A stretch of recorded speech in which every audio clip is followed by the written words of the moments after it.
병든 사람들의 마음을 읽어보는 코너 호모 이코노미쿠스입니다. 직장인들이라면 막힘없이 확 뚫리는 출퇴근길, 상상만으로도 발걸음이 가벼워지죠. 오늘은 하늘을 나는 자동차, 드론 택시에 관한 뒷이야기 들어볼까 합니다. 한국인사이트 연구소 김덕진 부소장 함께하겠습니다. 자, 부소장님 어서 오십시오. 안녕하세요. 네, 반갑습니다.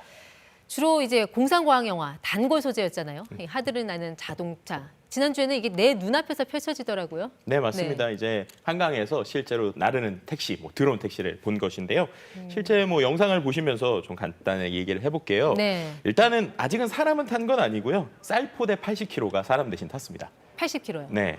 무거운 사람은 못 타나요? 그래도 실제 적재 중량은 220kg까지니까 저도 좀 안전히 탈 수 있지 않을까 네. 생각이 프로펠러. 되고요. 또 두 번째로 프로펠러 같은 경우에는 총 8쌍, 16개가 이제 탑재가 되어 있는데요.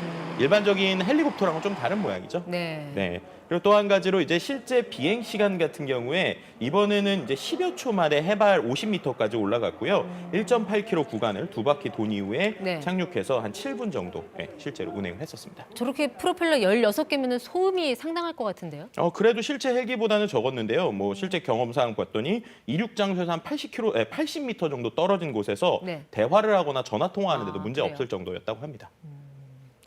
자, 실제로 저렇게 하늘길로 출퇴근하는 게 언제쯤이 될까요? 실제 같은 경우에는 한 2025년 정도에 상용화를 시작한다는 네. 목표인데요.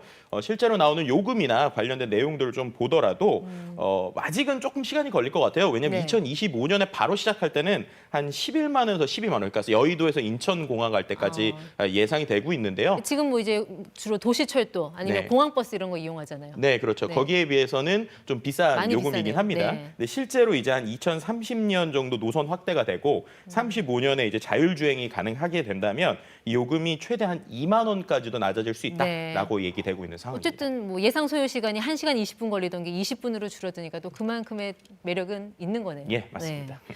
이렇게 드론 택시로 교통 정체가 해소되면 집값에도 영향을 줄 거다. 여러 가지 전망들이 나오던데 내 일상에 이런저런 변화가 있겠어요. 네, 아무래도 실제 저 드론 택시가 날아다닐 때 한 2030년, 35년이 되면 드론뿐만 아니라 여러 가지가 같이 다닐 수 있습니다. 네. 예를 들면 지금 우리가 전동 킥보드라고 하잖아요. 그럼 집 앞에서 전동 킥보드를 타고 어느 위치까지 간 다음에 거기서부터는 자율주행 택시를 타고 그 다음에는 이제 이런 드론 택시까지 움직이는 우리의 도심 속에서의 모빌리티 세상이 바뀔 것으로 보여지고 있는데요. 이런 관심들이 있다 보니까 우리나라뿐만 아니라 미국이나 프랑스처럼 도심에서의 모든 일들에서 교통이 막히는 곳에서는 네. 실제 한 2035년 전후로 해서 그 나라들에서도 이런 드론을 띄우겠다라는 목표를 비슷하게 이제 가지고 있는 상황입니다. 조금 보신 행사가 이 K 드론 시스템, 이 K자를 붙였는데 그런데 문제는 저 드론이 중국산이라면서요. 네, 안타깝지만 저 드론 같은 경우는 중국의 이항이라는 업체의 드론이었는데요. 이제 첫 실증을 했는데 중국 업체의 기체가 사용된 것은 아직은 우리 업체들이 비슷한 수준의 드론을 생산하는 곳이 없기 때문이기도 합니다. 네. 근데 이번에 선보이진 못했지만 우리나라 업체들 같은 경우도 2023년이나 2025년에 기체를 선보일 것으로 보이는데요. 실제 이 행사 때 드론 축소 모형, 국내 것들은 이제 네. 드론 축소 모형이 같이 전시되기도 했습니다. 아직 날지는 못했고요. 네네네. 그래서 앞에서는 탄성, 뒤에서는 한숨 이런 얘기도 나오더라고요. 결국 그런데 혈세를 투입해서 이렇게 드론을 산업으로 육성을 해도 결국 왕서방만 좋은 일 시켜주는 거 아니냐 이런 지적도 나오던데. 근데 오히려 저는 이렇게 생각합니다. 실제로 이제 작은 레저용 드론 같은 경우는 전 세계적으로 보더라도 중국이 정말 전 세계를 좀 잡고 있다라고 볼 수 있어요. 하지만 이런 사람이 탈 수 있는 정도의 큰 규모 같은 경우는 네. 일반적인 전자 기술이 아니라 거기에서 우리가 말하는 전기차나 혹은 비행기를 만들 때 기술이 필요합니다. 그러다 보니까 우리나라뿐만 아니라 전 세계적으로도 비행 업체나 아니면 네. 자동차 업체들이 뛰어들고 있거든요. 그런 관점에서 보더라도 이러한 대형 드론을 우리가 만들 때 국내가 가지고 있는 자동차나 전장 기술을 통해서 충분히 가능성 있게 경쟁해 볼 수 있다라고도 볼 수 있을 것 같습니다. 택시 같은 거에 대형이지만 소형, 중형 드론들 여러 가지가 있잖아요. 네. 그 분야별로 굉장히 시장도 다양하게 열릴 것 같은데 나도 드론 한번 조종해보고 싶다. 이러면 어떻게 해야 돼요? 자격증 따야 되나요? 네, 실제로 이제 만약에 내가 그걸 통해서 돈을 벌고 싶다, 여러 가지 상용으로 운전하고 싶다라면 드론 자격증을 좀 따셔야 네. 되는데요. 드론 자격증이 일단 국가 자격증으로는 항공안전법상 이 초경량 비행장치 조종자 증명이라고 하는 것이 있고요.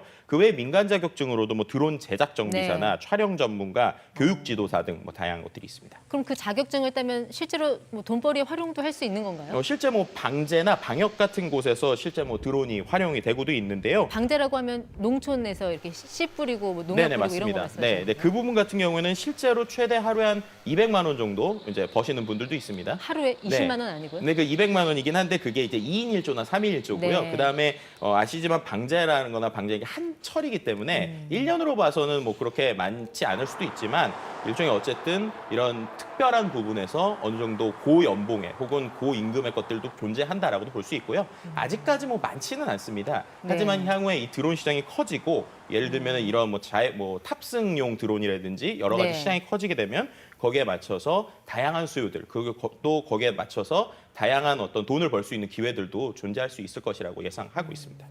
정부는 앞으로 드론 시장에서 앞으로 한 10년간 17만 개의 일자리를 창출하고 뭐 부가가치도 29조 원 창출할 수 있다. 뭐 여러 가지 청사진들을 내놨는데 이런 진정한 K 드론 산업으로 가기 위해서 당장 해결해야 될 과제들은 어떤 게 있을까요? 역시 당장 해결해야 될 것은 두 가지라고 볼 수 있을 것 같은데요. 규제 완화 그리고 정책 개선입니다. 실제로 이제 규제 같은 경우에도 뭐 지금 일단 뭐 촬영용으로 쓰시는 분들도 네. 그렇고 우리나라에 여러 가지 상황이 있긴 하지만 그 안에서 이제 규제가 필요한 부분, 이제 규제를 완화시켜야 되는 부분도 있고요. 네. 그리고 이번에도 보면은 쌀이 대신 탔잖아요. 그렇죠. 그 이유도 아직까지 우리나라에서 드론 법상으로 치면 사람이 탈 수가 없습니다. 못 타요? 네, 근데 그런 법규에 대한 개선들이 분명히 필요한 부분이 있고요. 그래서 이번 행사 자체도 이제 단순히 우리가 드론을 날린다가 아니라 네. 드론이 공중에서 있을 때 있는 여러 가지 상황을 테스트한 예. 거로 보시면 될 것 같습니다. 그래서 그런 규제나 정책 등이 같이 이어서 발전될 것으로 보이고요. 그 다음에 또 한 가지는 특화된 기술들이 좀 필요하다는 것이죠. 네. 그러니까 기존의 중국 드론에 대처할 수 있는 다양한 특화되어 있는 기술이 필요하다.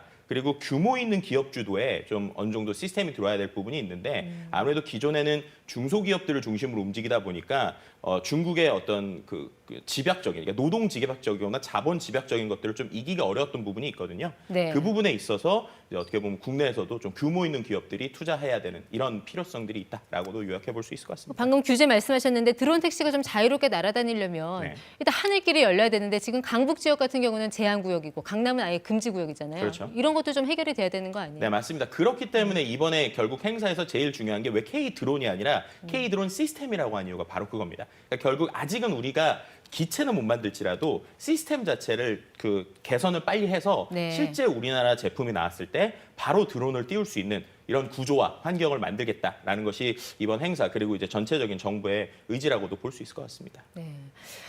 내년 3월부터는 꼭 자격증이 있어야만 드론을 띄울 수 있도록 뭐 법도 개정된다고 하는데 이런 부분도 참고를 하면 좋겠네요. 네. 네. 네, 지금까지 호모이코노미쿠스 한국인사이트 연구소 김덕진 부소장과 이 드론 택시의 현재와 미래를 들여다봤습니다. 말씀 잘 들었습니다. 네, 감사합니다.